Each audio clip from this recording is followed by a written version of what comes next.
ఆ, మా బాబు ఏమంటున్నాడు, ఇట్లా మా మమ్మీ డాడీ గిట్లా గిట్లా సంగతి గిట్లా వస్తానే డాడీ వచ్చినాక జైలు నుంచి వచ్చినాక ఇట్లా ఏతో ఎడిట్ చేసిన డాడీ ఏతో ఈ ఫోటోలు పెడతాను, మమ్మీకి ఆ శారీ లేదు, అట్లాంటి శారీలో మమ్మీ ఉంటుంది అని చెప్పేసి మా బాబు ఒక్కొక్కటి చెప్పిన కొద్ది మా కళ్ళ పొంట నీళ్ళు కారుతున్నాయి.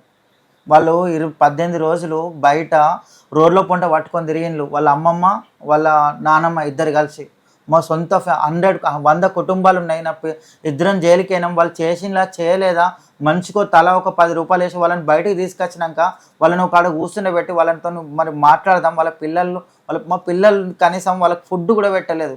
రాత్రి 10 గంటలకి ఈ నుంచి మా అత్తమ్మ వాళ్ళ ఇంటికి వెళ్ళాలంటే దాదాపు ఒక 3-4 అవర్స్ పడుతుంది. 4 అవర్స్ బస్ జర్నీ, చలిలో వాళ్ళకి బట్టలు కూడా లేవు వేసుకోవడానికి, షట్టర్స్ కూడా లేవు. అంత టార్చర్ చూపెట్టిండ్రు. ఇంట్లో ఈ బయట వచ్చి జనాభాలలో బతికే కన్నా ఇంకొక 2 నెలలు జైల్లో మమ్మల్ని ఉంచితే అయిపోతుండే అని చెప్పేసి నేను మా అమ్మకు ఫోన్ చేసి రోజులు వెళ్ళి పెట్టుకుంటున్నా. వచ్చి గిన్ని రోజులు అవుతుంది. మా చిన్నబాపైన మామైనా మా తాతయ్యకి ఫోన్ చేస్తే ఏమంటున్నాడు, వాళ్ళు నాకు ఫోన్ చేయకుండా ఇంకోసారి అని మా అమ్మ వాళ్ళ నాన్న ఒక్కరు డైరెక్ట్ ఫోన్ చేయకన్నా, డైరెక్ట్ మా మామయ్య కూడా ఫోన్ చేయకన్నాడు. గట్లున్నారు వాళ్ళు, గట్లా తయారైన. మేము ఎవరికి ఏం పాపం చేసినాం.